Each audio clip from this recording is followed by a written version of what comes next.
Bismillahirrahmanirrahim. Alhamdulillahi rabbil alamin. Wa bihi nasta'inu ala umuri dunya waddin. Wassalatu wassalamu ala asyrafil anbiya wal mursalin wa ala alihi wa sahbihi ajma'in. Tasil ila iman mu'allifin wa nafa'ana bihi wa bi'ulumi sa'iri salafis salihin fi darin amin ya rabbal alamin. Qala Allah ta'ala fil Qur'anil 'azim. A'udzu billahi minasy syaithanir rajim. قالوا سبحانك لا علم لنا إلا ما علمتنا إنك أنت العليم الحكيم رب اشرح لي صدري ويسر لي أمري واحلل عقدة من لساني يفقهوا قولي آمين يا رب العالمين. قال رسول الله صلى الله عليه وسلم طلب العلم فريضة على كل مسلم ومسلمة. وقال أيضا من يريد الله به خيرا يفقهه في الدين. وقال أيضا إنما الأعمال بالنية. وأمر رسول الله صلى الله عليه وسلم اطلبوا العلم من المهد إلى اللحد. صدق الله العظيم وصدق رسول الله صلى الله عليه وسلم.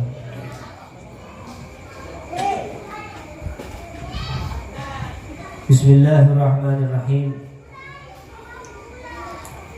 Bismillahirrahmanirrahim. Hadratul Fadil, ma'asyiral muslimin muslimat rahimakumullah. Yang saya cintai, yang saya taati, yang saya hormati, jamaah sekalian yang hadir pada malam hari ini, bapak-bapak, ibu-ibu, adik-adikku yang tercinta, semoga kita semua mendapatkan keberkahan dari Allah Subhanahu wa taala. Amin ya rabbal alamin.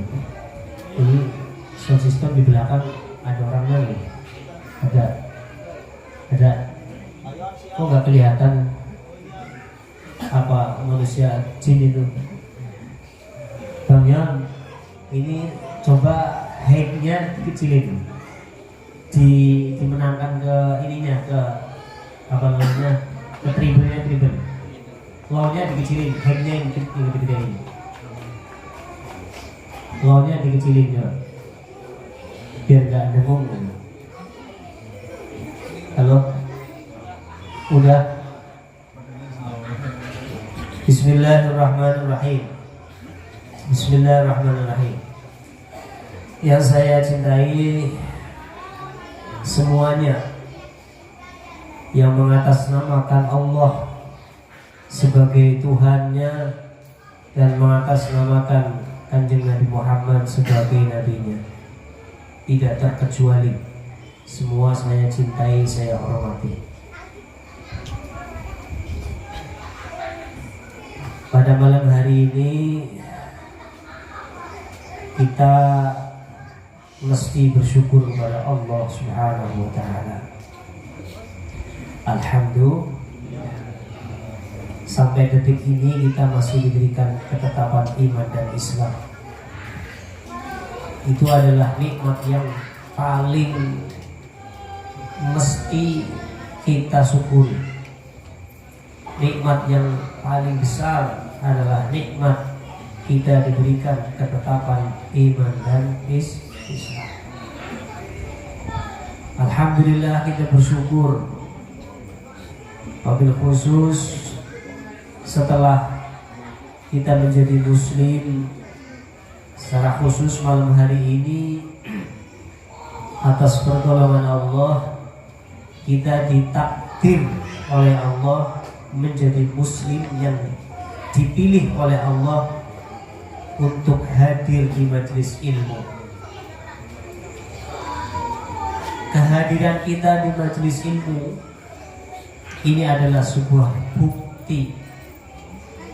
Insya Allah ini sebuah bukti bahwa Allah itu cinta kepada kita. Allahumma. Karena kalau bukan karena cinta Allah, tidak ada kita di sini. Kenapa orang yang duduk di majelis ilmu itu orang yang dicintai oleh Allah?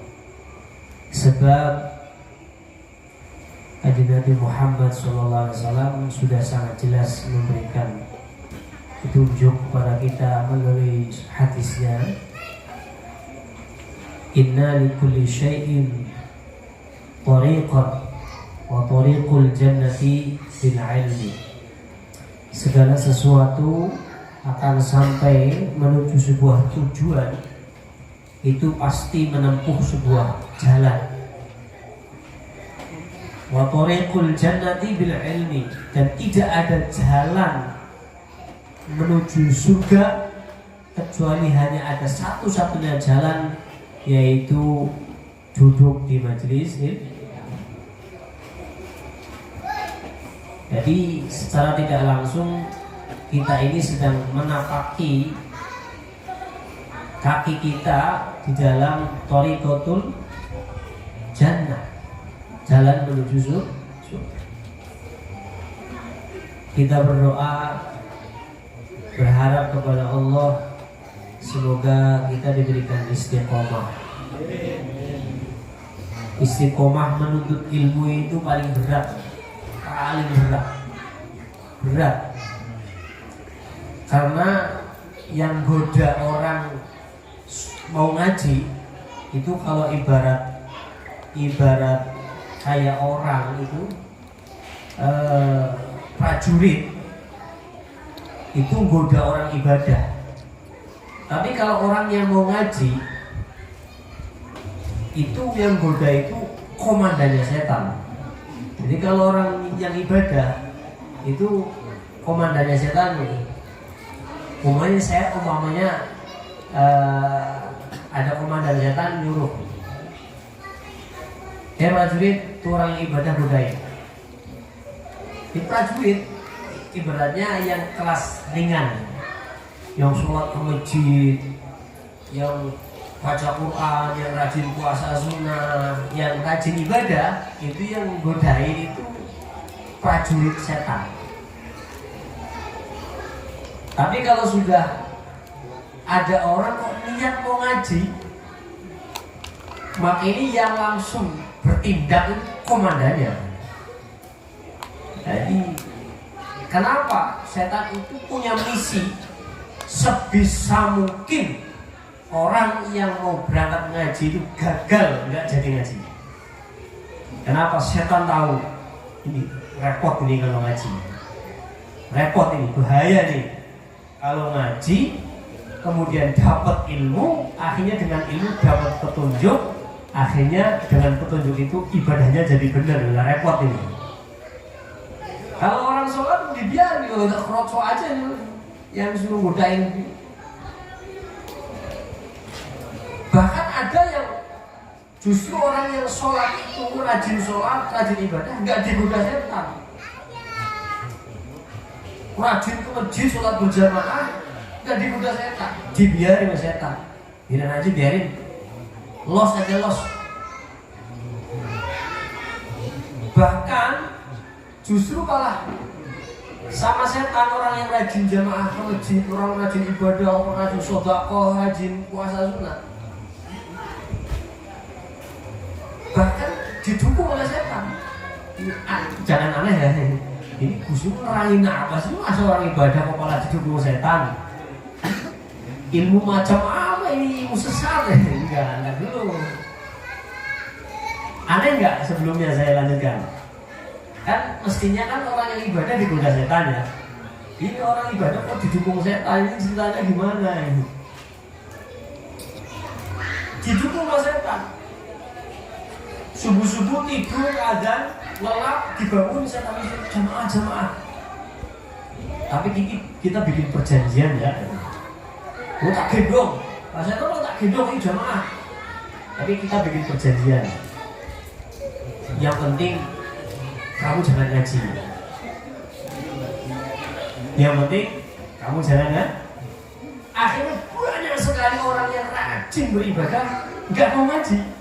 Itu sebenarnya kamu sudah perjanjian sama setan itu. Yang pada akhirnya kam min amalin ya'malu bi ghairi ilmin wa amaluhu mardudatun atau kebadu. Banyak orang yang rajin ibadahnya, getol ibadahnya, super keren ibadahnya, tapi bi ghairi ilmin tanpa dilandasi dasar ilmu yang jelas, amal asal mau beribadah sesuai dengan nafsunya, maka amal yang seperti itu mardudatun la tuqbalu, tidak diterima sama Allah, bahkan ditolak. Saya gambaran nggak diterima dan ditolak sama Allah, dilaporin malaikat yang mencatat amal baik sebelah kanan siapa? Ini yang kanan sedikit banget kayaknya. Yang oke ya. Ini berapa orang doang yang kenal? Yang mencatat amal jelek, ukuran semua. Ini kasus ini. Ini banyak yang kenal malaikat Atid di Raqib. Malaikat Raqib pencatat amal baik. Malaikat Raqib pencatat amal baik.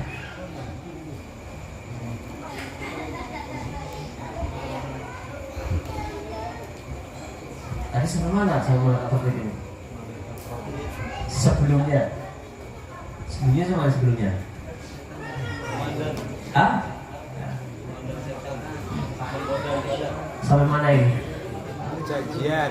Ngulang semuanya ngaji nih. Gak ada yang ngerti sampai mana. Manusia dilaporin, jadi mardudatun la tuqbalu, saya kasih gambaran, ditolak sama Allah dan tidak diterima. Itu ada hadisnya, gambarannya seperti ini. Malaikat Raqib pencatat amal baik itu mencatat dengan kekagumannya. Parit jamaahnya full, 5 waktu full, saking rajinnya, saking semangat jamaah sampai 6 waktu. Ini kebablasan. 5 waktu full, rajin yang luar biasa. Sedekahnya udah gak tedeng-aling-aling.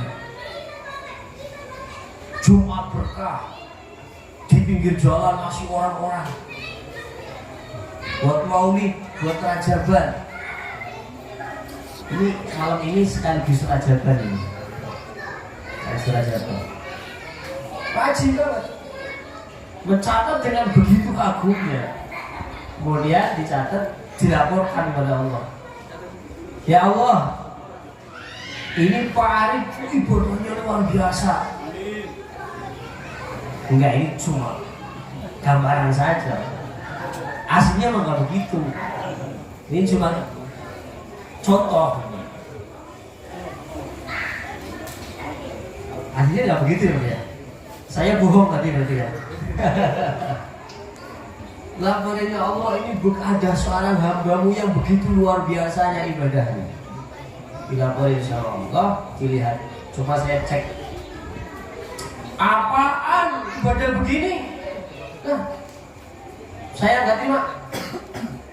Kaplokin ke mukanya tuh, itu barang nggak diterima, ditolak. Udah nggak dibuat, sudah dikaplokin ke mukanya. Ibadah model begitu, ibadah model apa? Itu ibadah yang tidak diilmu. Maka berkali-kali saya sampaikan, tidak ada di antara orang muslim di mata Allah yang lebih mulia daripada orang-orang yang duduk di majelis ini. Orang yang duduk di majelis ilmu lah seorang muslim yang di mata Allah yang paling mulia.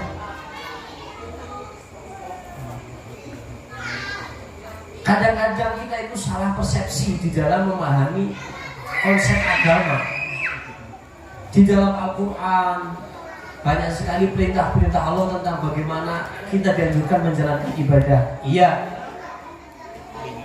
Tetapi begitu cerdiknya setan di dalam menggoda manusia agar supaya bagaimana caranya manusia itu sesat.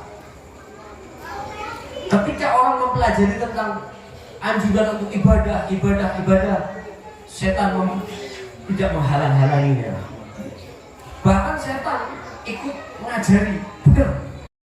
Hasrat hatinya itu mengejar bagaimana rajin dalam Karena apa? Karena punya kepentingan nafsu, ingin memenuhi kepentingan diri jadi. Tetapi untuk yang satu ini setan nutupin. Yang penting ini ayat jangan dikasih tahu. Allah menuntut umat di dalam Al-Quran. Allah berfirman, ya ayyuhalladzina amanu taqullaha haqqa. Wahai orang-orang yang beriman, takutlah kalian kepada Allah. Lah yang belakang ini nggak disampaikan. Yang disampaikan hanya ayo ibadah, takut kepada Allah. Hak kotu-kotinya ini dibuang sama setan. Kita dituntut oleh Allah untuk menjalankan ibadah benar, tapi tidak berhenti sampai situ. Allah menuntut kita hak kotu-koti, tidak sebatas menjalankan, tapi kudu benar. Karena amal yang akan diterima sama Allah yang benar. Di dalam peringatan Isra Mi'raj Nabi Agung Muhammad SAW itu sudah sangat jelas diberikan contoh secara real di dalam finish perjalanan Isra Mi'raj Nabi Agung Muhammad SAW mendapatkan perintah wajib sholat. Kemudian di situ ada pelajaran yang lebih penting dari sebatas perintah wajibnya sholat. Kanjeng Nabi turun dari Mi'raj, kemudian mendapatkan SK, Muhammad dan umatmu semua mulai sekarang diwajibkan menjalankan sholat 5 waktu. Kanjeng Nabi Isra Mi'raj malam hari di waktu sahur, kemudian turun ke bumi sebelum subuh. Kalau sudah mendapatkan SK, Pak Arif, mulai sekarang Pak Arif saya wajibkan kalau ngaji bikinin saya teh. Mendapatkan SK tuh. Berarti mulai dari SK turun wajib dilakukan. Jadi sudah ngaji harus bikin teh. Kanjeng Nabi mendapat SK kewajiban sholat turun sebelum subuh. Kan mestinya kalau sudah dapat SK subuh ini harus dijalankan karena sudah mendapatkan perintah wajib. Tapi apa yang terjadi?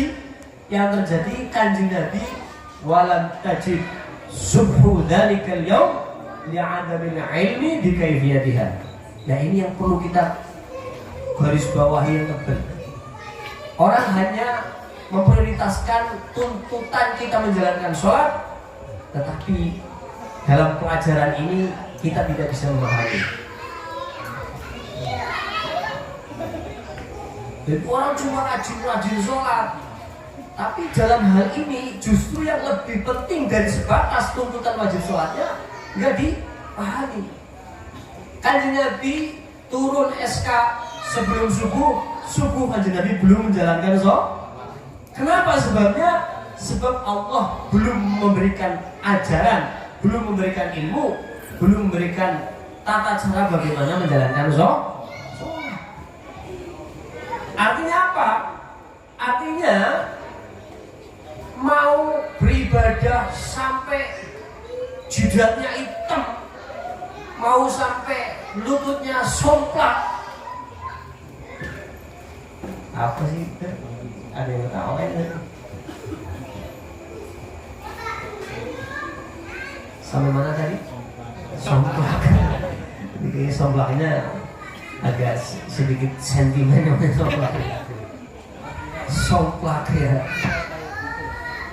Mau ibadah sekeren apapun, sehebat apapun, kalau kita melihat dari peristiwa ini di ghairil ilmi, sebelum kita tahu ilmunya, maka menjalankannya sama dengan tidak menjalankan. Paham gak maksudnya? Kan jelas Kanjeng Nabi turun sebelum subuh, belum punya ilmu, gak suruh menjalankan. Berarti sama dengan tidak menjalankan sholat subuh, walaupun sudah mendapatkan SK wajib sholat. Artinya orang yang beribadah kok sebelum ibadah tidak tahu tata cara ibadah tersebut, kok tetap menjalankan. Maka seperti Rasulullah mendapatkan SK wajib sholat, tetapi subuhnya belum dilakukan. Menjalankan sholat tetapi kayak tidak menjalankan sholat tetapi di mata Allah zero. Apa itu zero? Nol.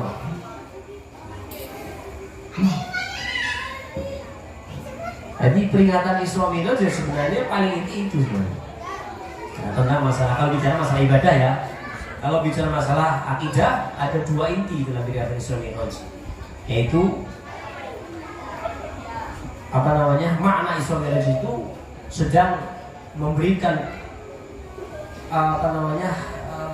gambaran yang begitu nyata terhadap jiwa kita, terhadap hati kita, tentang bagaimana betapa besarnya Allah Subhanahu wa taala. Betapa Allah maha segalanya.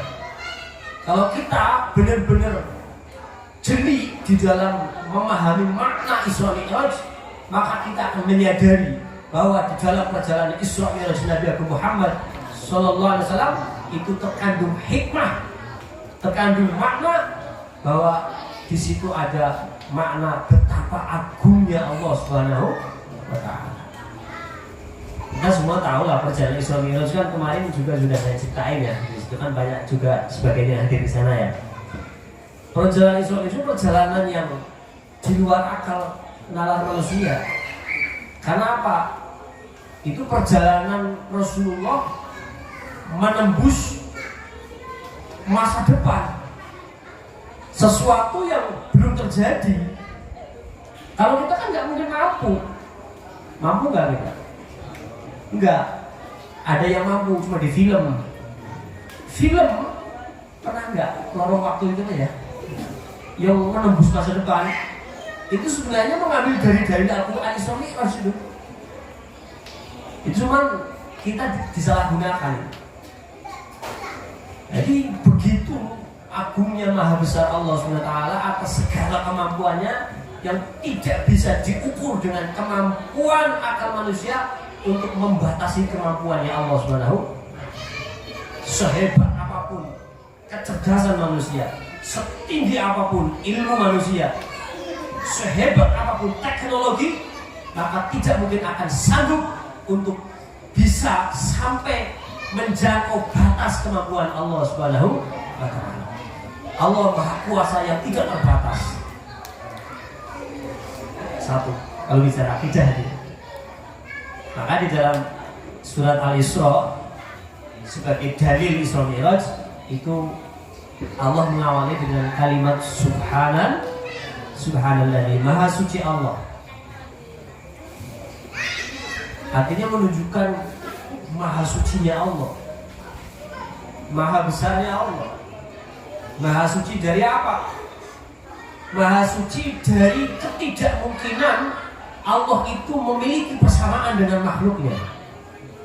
Makanya kemarin sudah saya kasih pelajaran ya, hati-hati dalam ini. Sebenarnya kalau kita bicara ilmu tentang ayat ini, membahas tentang Isra Mi'raj, kalau kita dalamin lagi, justru peringatan Isra Mi'raj yang diadakan oleh orang-orang panitia itu mengerikan sebenarnya, ngeri sebenarnya.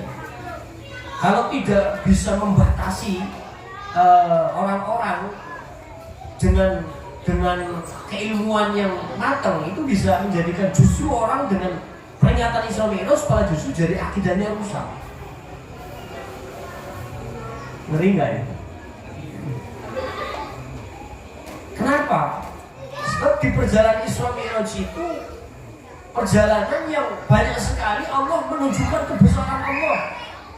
Allah menunjukkan betapa maha besarnya Allah. Yang ketika kita nih akal yang sangat terbatas kemampuan berpikirnya, bahkan mungkin kita IQ-nya itu di bawah rata-rata ya. Kemudian kita dipaksa untuk mendengarkan dan kemudian memahami cerita tentang Isra Mi'raj. Bagaimana di situ ada satu diantaranya ketika Kanjeng Nabi bertemu dengan Allah di Mustawa, maka banyak yang kita membahasakan mustawa itu tempat pertemuan Allah dengan Nabi Muhammad. Nah itu kan sangat keliru itu. Jadi tidak bisa dibahasakan apapun. Pertemuan Allah dengan Kanjeng Nabi tidak bisa dibahasakan dengan apapun. Pokok intinya Kanjeng Nabi bertemu dengan Allah. Nggak bisa disebut dengan istilah tempat pertemuannya di mustawa, karena Allah nggak butuh tempat. Paham ini? Kalau Allah butuh tempat, maka Allah sama dengan makhluknya. Maka di dalam peringatan Isra Mi'raj ini sebenarnya sudah mengajarkan kita agar supaya kita menjadi hamba yang benar-benar kenal dengan kemahabesarnya Allah SWT. Kemahabesarannya Allah SWT.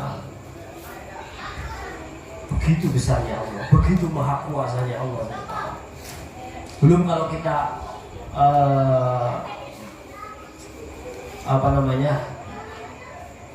kita tahu cerita yang detail tentang bagaimana Kanjeng Nabi Isra Mi'raj dari langit ke-1, ke-2, ke-3, ke-4, ke-5, ke-6, ke-7, kemudian sampai Sidratil Muntaha.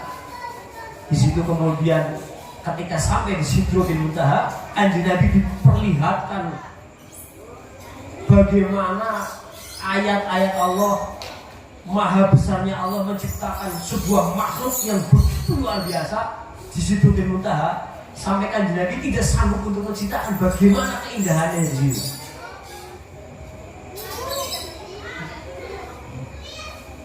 Kita coba berpikir, langit 1 saja, ada yang pernah dengar nggak? Ada manusia yang sanggup menembus lapisan langit pertama, ada nggak? Saya nanya sekarang, matahari itu keberadaannya di langit keberapa? Di langit keberapa? Ini udah banyak lapar kan gimana? Tenang aja, kebuli mana aja. Apa saking seriusnya ngajinya? Sambil ngopi nggak apa, sambil santai. Jangan terkecoh dengan bahasa saya menyampaikan ini. Nanti malah terlalu tegang hatinya.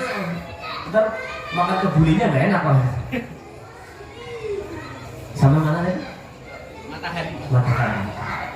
Matahari itu keberadaan matahari di langit keberapa? Belum nyampe. Belum nyampe. Itu saja ilmuwan dari mulai pertama diciptakan Nabi Adam sampai sekarang belum ada yang sanggup untuk bisa menembus seberapa jauh jarak dari bumi sampai ke matahari. Ada pun kira-kira perkiraan segini. Nah kira-kira kan kalau dalam Al-Quran kan jelas perkiraan itu nggak bisa menjadi satu dasar yang kuat untuk menjadi pegangan ya. Termasuk dasar agama juga sama. Di dalam Al-Quran, wa inna dhanna la yughni minal haqqi syai'a. Inna dhanna la yughni minal haqqi syai'a.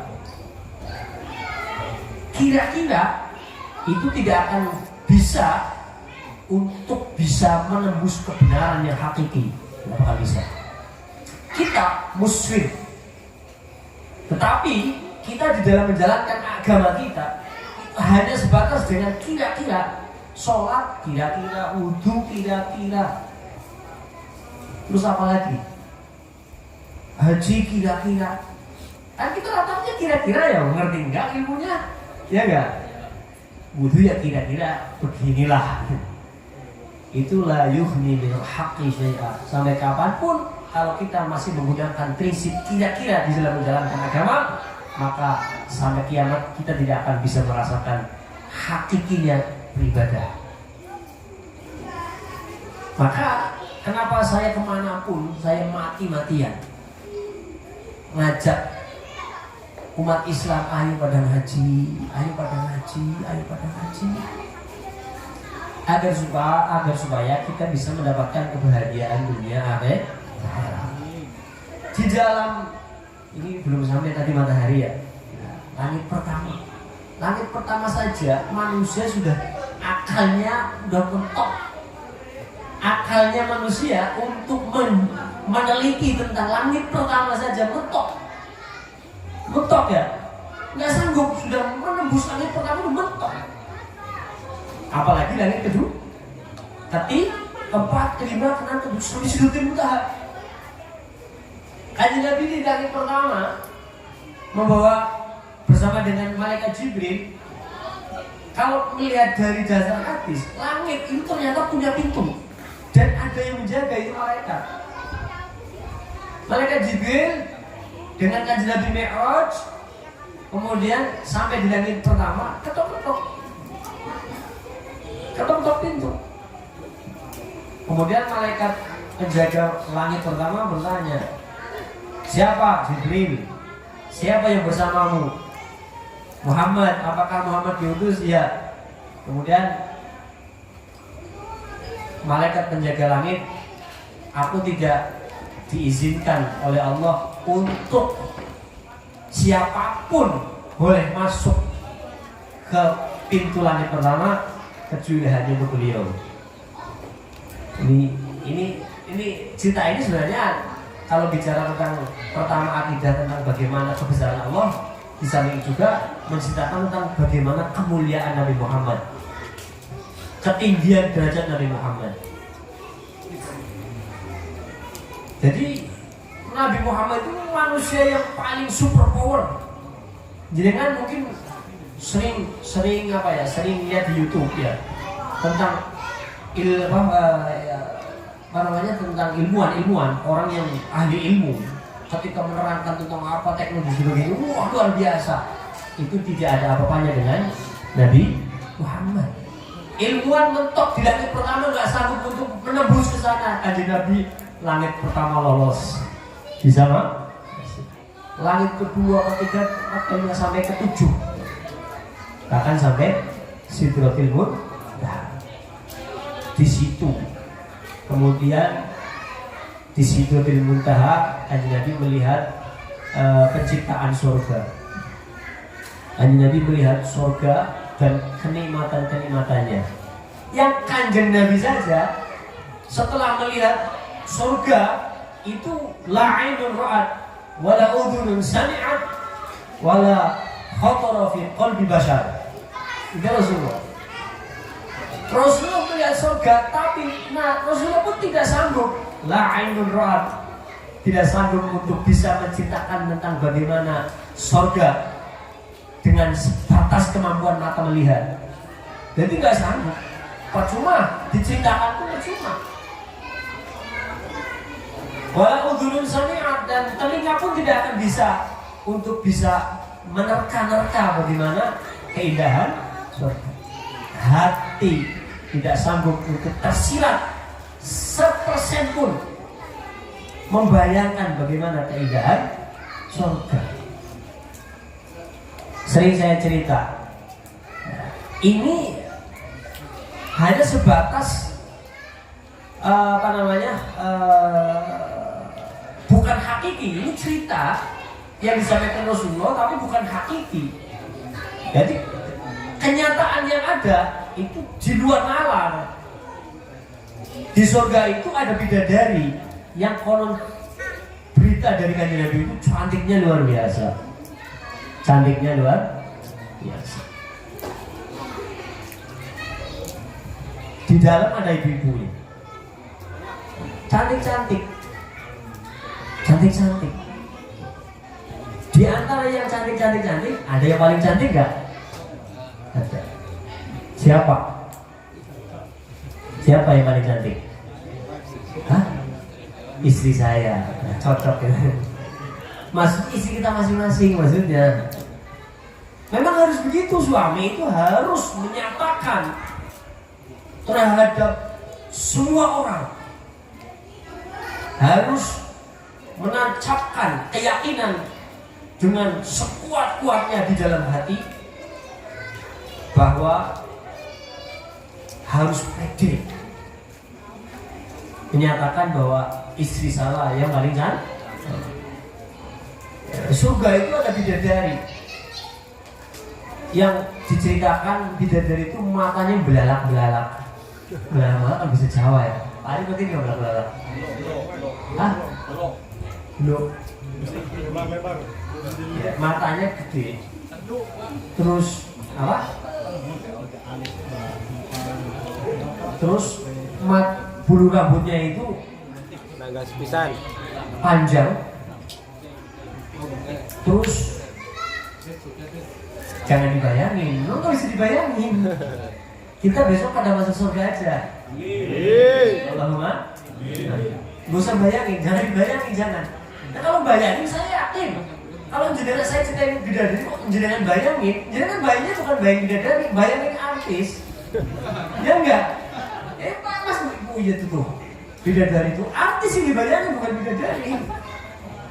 Iya enggak?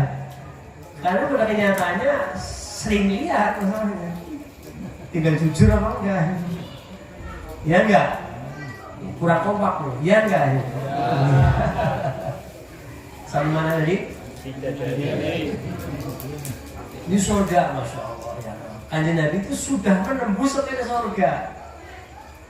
Jadi tadi pertama saya menyampaikan Isra Mi'raj adalah satu perjalanan yang sedang menunjukkan betapa kemahabesarannya Allah SWT, dan juga sedang menunjukkan betapa derajat tingginya Nabi Muhammad SAW yang tidak bisa disaingi oleh makhluk manapun, siapapun, apapun.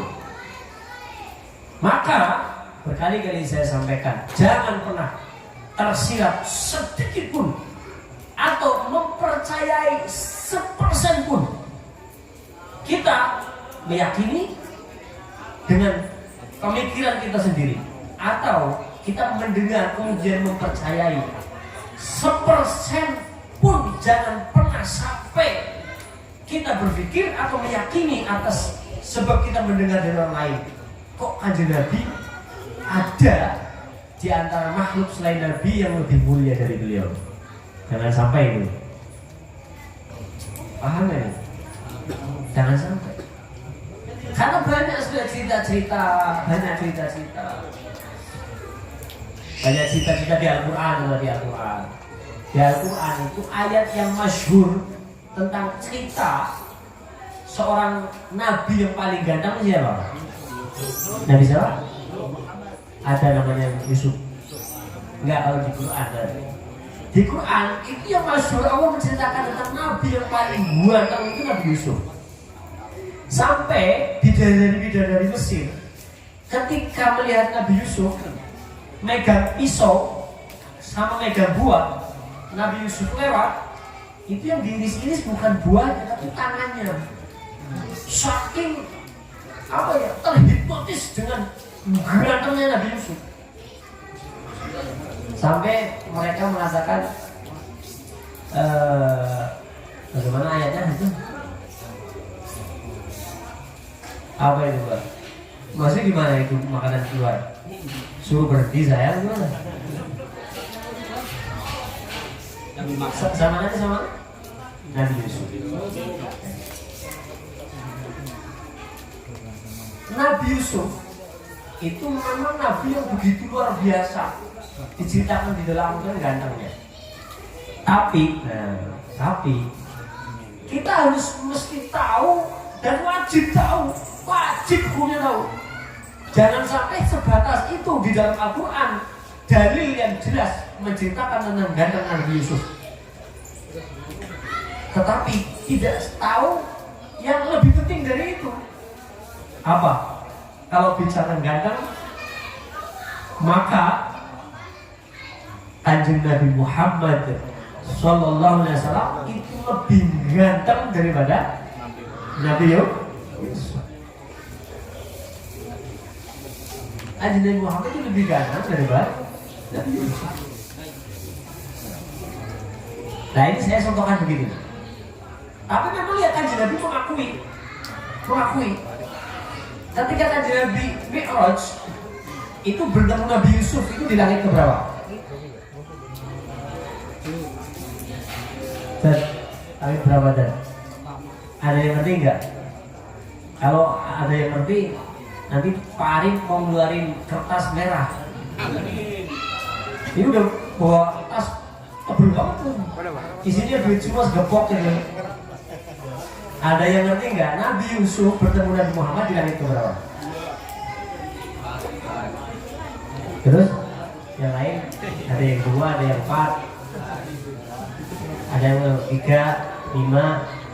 Ini yang disebut dengan kira-kira. Saya nanya, kalau kira-kira ini muyengin nggak nih?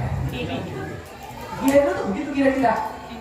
Sampai kapanpun kira-kira, maka tidak akan pernah bisa merasakan kebenaran yang hakiki. Kira-kira kok, ya enggak? Nabi Yusuf itu bertemu Nabi Muhammad itu di langit yang ke berapa? 3, kamu ngasih tahu 3. 3 ya. 3. Ketika Nabi Muhammad bertemu Nabi Yusuf ketiga, kalau bahasa sekitarnya begini. Assalamualaikum, ketemu Nabi Yusuf. Emang bener lu itu ganteng ya, bahasanya begitu ya. Oh emang bener lu itu emang ganteng gitu. Nggak bener begini lah. Saya kasih gambaran. Ada sebagian mungkin ketika ada acara ini, itu kan acara ini kan macam brosur ya. Ada brosur. Ada brosurnya, terus ada gambarnya artis di situ. Peringatan Isra Mi'raj di Mushola Miftahul Jannah, sekaligus rutinan kayak pengajian rutin setiap minggu keempat. Di situ ada foto artis. Lihat nggak di brosurnya? Itu kan ada foto artisnya tuh. Orang yang belum pernah ketemu artis itu, lihat, mantap ya. Ini artis ganteng juga ya. Mantap, ibu-ibu mantap ini. Ketika hadir datang di acara, oh iya memang nggak ada dusta di antara kita ini. Ini fotonya nggak berdusta ini. Memang benar-benar ganteng beneran. Akhirnya begitu tuh ketemu Nabi Yusuf. Jadi kisah Isra Mi'raj ini poin pertama sedang mengajarkan kita untuk merasakan betapa maha besarnya Allah Subhanahu. Yang kedua, kita diajarkan untuk meyakini seyakin-yakinnya betapa tinggi derajatnya Nabi Muhammad SAW.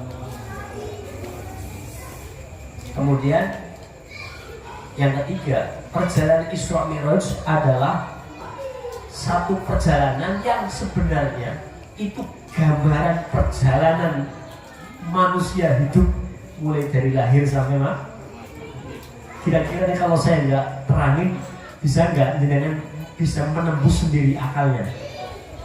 Perjalanan Isra Mi'raj itu perjalanan mulai dari lahir sampai mati ini bagaimana maksudnya?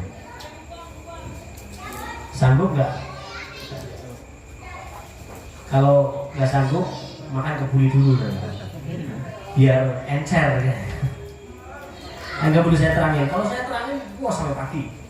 Tapi nggak bisa. Tapi yang jelas saya sampaikan secara global hikmahnya. Perjalanan Isra Mi'raj itu perjalanan hidup kita yang digambarkan oleh Rasulullah. Berangkat dari mana, menuju kemana? Berangkat dari hati yang di situ ditanam kekuatan dalam jiwanya, bermuara dari Allah, berangkat dari Allah, menempuh sebuah perjalanan. Pertama perjalanan darat, yaitu perjalanan hablum minan nas, kemudian perjalanan mi'raj, hablum minallah. Berangkat dari Allah, kemudian kita hidup bermuamalah, perjalanan hablum minan nas, tujuannya untuk mi'raj kepada Allah Subhanahu. Jadi itu masalahnya. Kadang-kadang orang memahami hablum minan nas, hablum minallah itu jalur panahnya itu keliru. Ini kan mi'raj itu garis vertikal. Ini kalau ke atas vertikal atau horizontal? Vertikal. Ke atas mi'raj itu garis vertikal. Kemudian ke bawah itu garis horizontal. Cuman kadang-kadang banyak yang menerangkan tentang hablum minallah, garis vertikal, hablum minallah, garis horizontal. Itu arah panahnya itu hablum minallah, hablum minannas. Paham ya? Paham ya? Coba lihat dari saya. Hablum minallah, hablum minannas. Titiknya di sini. Perjalanan Isra Mi'raj itu kan memberikan gambaran jelas. Kan Nabi kan dalam melakukan perjalanan Isra Mi'raj dari Mekah, titik pusat sentral kiblatnya manusia untuk kepada Allah, dari Mekah menuju perjalanan ke satu titik, yang titik itu pun sentral kiblatnya manusia untuk kepada Allah, yaitu Masjidil Aqsa. Dari ke Mekah, nih lihat nih panahnya nih, garis panahnya kemana? Dari Mekah, hablum minannas menuju Masjidil Aqsa. Dari Masjidil Aqsa, hablum minallah menuju Sidratil Muntaha. Paham nggak kalau saya nggak terangin selanjutnya? Nanti kalau ada yang paham, Pak Arif ngeluarin tadi 1 lembar, sekarang 2 lembar. Pernah nggak dengan menerima penjelasan tentang isu itu seperti yang saya sampaikan? Nah, pernah, itu nggak ada di kitab itu. Nggak ada di kitab, keterangan itu nggak ada di kitab. Jadi, kalau kita tahu rumusnya, makna yang terkandung di dalam perjanjian itu, garis panahnya hablum minannas dari titik Allah, kemudian arah panahnya menuju titik Allah, kemudian garis horizontalnya hablum minallahnya menuju titik Allah.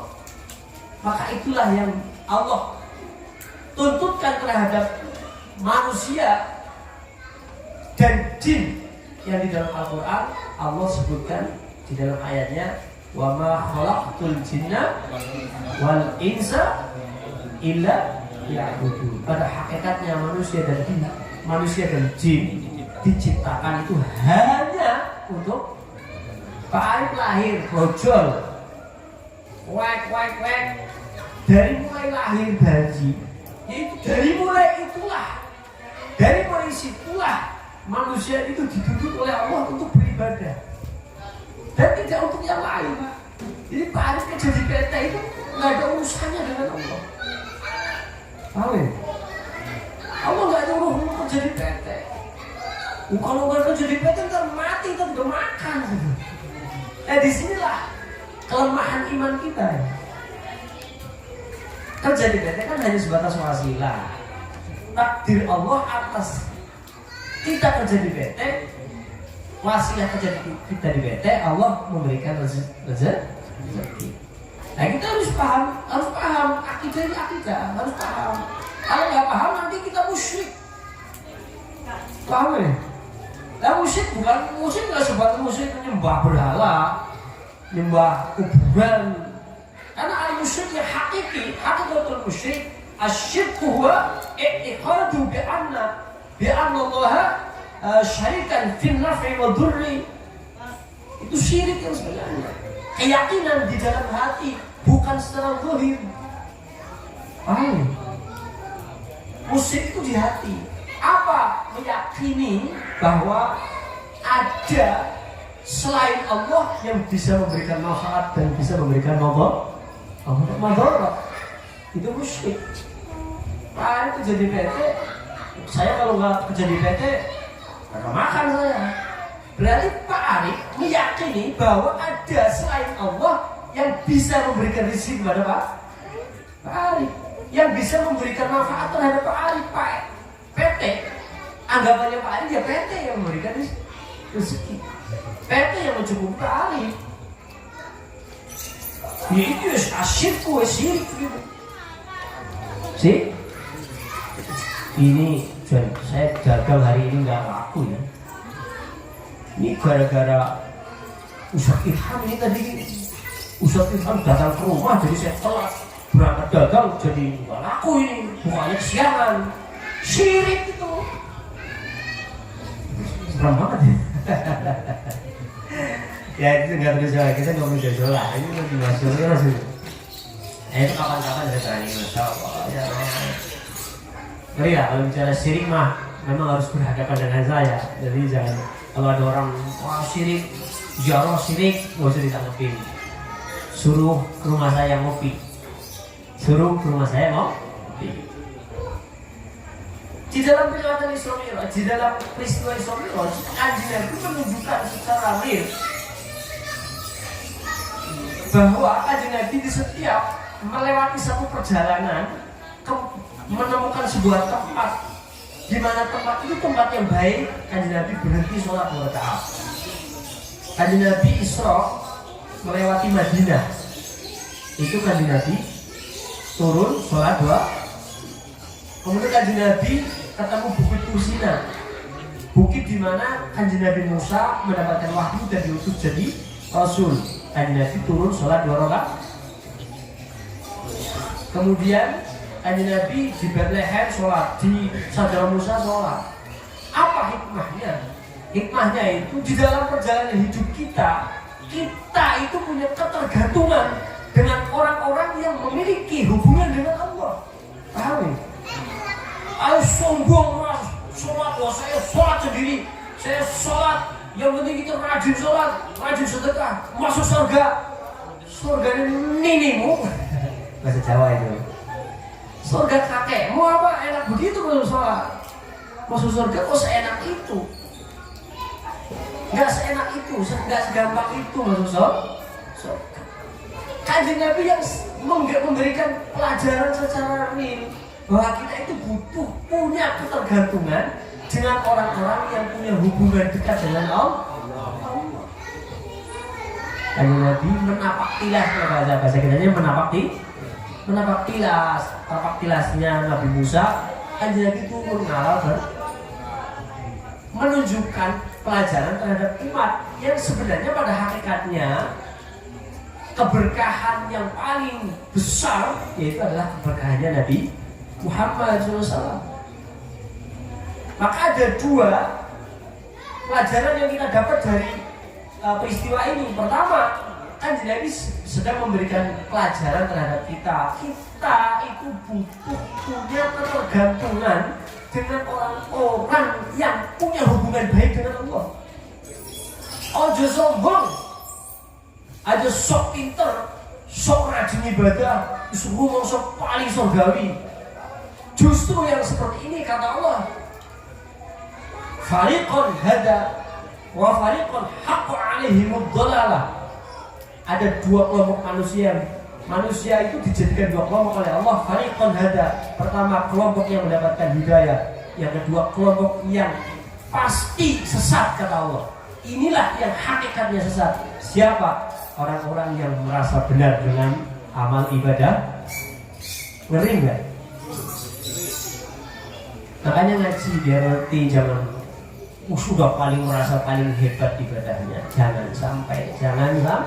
Justru itulah yang sesat. Ini di luar betul nongol enggak? Jin apa manusia itu? Oh ya paham, saya mengerti paham maksudnya itu lagi nungguin kebuli maksudnya. Biar takut dimakan kucing. Sama mana tadi? Buli. Ini mah udah kode nih kayaknya. Jam berapa mas? Tadi jam berapa? Ini kode kebuli nih. 10 gue. Nah dulu ya pas kebuli memang kebuli harus sudah lewat di depan kita ini. Kita ngajinya lanjutkan besok. Saya berpesan, kalau bicara ngaji, saya tidak pernah berpesan kepada saudara-saudara saya, keluarga saya, teman-teman saya, semua umat Islam, kecuali pasti saya berpesan dengan penekanan yang sekuat-kuatnya, ngaji. Kalau untuk yang lain saya nggak begitu. Baca Quran, enggak. Rajin jamaah, enggak. Tapi kalau ngaji saya, ngaji selamat. Ngaji selamat. Nggak ngaji sesat. Selesai. Jadi nggak ada kriteria apapun dengan urusan nggak ngaji. Siapapun mereka, kiai, ustadz, rajin sholat, rajin sedekah, rajin baca Quran, rajin puasa, gak ngaji, sesat, selesai, titik. Siapapun dia, Pak Arif kayak pekerjaannya kayak Mas Andi, seorang mahasiswa, Bang Fadli, kontraktor, Pak De, seorang apa Pak De? Kontraktor juga, Pak RT, seorang dokter. Terus siapa di sini? Pak Anwar, seorang bos kuliner kayak saya. Saya kan juga kuliner bertanya. Ya saya Ustaz juga usaha. Ustaz menentang Ustaz ngadangin amplop doang. Ini yang Ustaz akhir ngeri. Ustaz apa? Ntar kebulinya belum kering. Siapa lagi? Siapapun dia, sekalipun yang belum rajin sholat, belum rajin baca Quran, belum rajin puasa, masih dablek, masih belentang-belentong, ngaji sudah setahun pelana pelongotok, ditanya gak paham. Saya pesan, siapapun kita, seperti apapun kita, yang seperti tadi saya sampaikan tuh, sekalipun di sini mungkin ada copet sekalipun, saya pesan duduk di majelis ilmu, istiqomah sampai mati, selamat. Mantap ya, isinya ngomongnya. Dalilnya mana? Ngopi di rumah. Kalau sekarang sampai pagi kita mau tutup kok. Jadi yang penting istiqomah ngaji. Maka saya pribadi bersemangat. Sebelum saya menekan keras seperti yang saya tekankan dengan jenengan, saya itu lebih keras menekan terhadap diri saya untuk urusan masalah ngaji. Jadi jenengan gak usah negatif thinking ya. Keras banget Ustaz, keras banget Buse. Saya lebih keras menekan itu terhadap diri saya sendiri. Paham ya? Terhadap anak saya, terhadap istri saya, itu lebih keras. Dengan bukti apa? Anak saya suruh mondok itu mulai dari TK. Itu bukti saya keras, lebih keras daripada terhadap jenengan. Apa dikira membuat anak TK hati kita nggak terseset-seset, perih di hati Pak, berpisah dengan anak. Makanya itu Mas Jadi kemarin bawa anak-anak kemarin itu, anak sekecil SD kelas 1-2 nangis ya.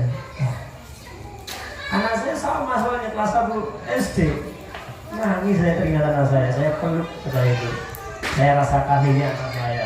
Ya di sini kemarin itu, saya suruh hafalan, ternyata pintar juga, surat Al-Fajr hafal beliau, 1 SD. Saya suruh Parik coba hafal apa? Anas. Anas doang. Saya nanya Mas Roman, ini Al-Fajr kelas 1 SD, coba Mas Roman hafalnya apa? Al-Ikhlas. Wah, kebulinya separuh itu entar. Udah, cukup. Ya intinya pada saya tekankan, ayo pada istiqomah ngaji. Kemudian selanjutnya terakhir saya pesan untuk minggu ketiga, malam Senin minggu ketiga seperti biasa, nanti ngaji di sekarang ya. Saya tekankan untuk jamaah di sini sebisa mungkin mobil khusus, karena ini masih menjelaskan tentang kerangka Ahlus Sunnah wal Jamaah. Belum selesai, kemarin baru 30%. Saya nerangkan baru 30%, masih 70% lagi. Itu belum sempurna. Jenengan kalau sempurna, saya yakin jenengan akan bisa merasakan tidak ada nuansa yang lebih indah daripada nuansa di saat kita duduk di majelis ini. Tapi kan jenengan paham kerangka Ahlus Sunnah wal Jamaah sampai sempurna, maka jenengan akan bisa merasakan tidak ada keadaan yang paling indah kecuali keadaan di saat kita duduk di majelis ini. Jenengan akan meyakini bahwa tidak ada amaliyah yang akan lebih bisa bisa menjamin kita selamat dunia akhirat. Tidak ada amaliyah yang bisa menjamin kita bahagia dunia akhirat kecuali ketika kita berada di majelis ini. Makanya besok ngaji lagi. Minggu ketiga ya, minggu malam Senin ketiga. Bismillah, diniatin dari sekarang. Bismillah. Semoga berkah. Jadi saya sekian ini tadi telah lupa saya mau nanya kertas itu, kertas yang biasa kita istiqomah hari itu gimana nih? Kertas ini mana Mas Bro? Kita tutup dengan kertas ini. Mana Mas? Kita tutup.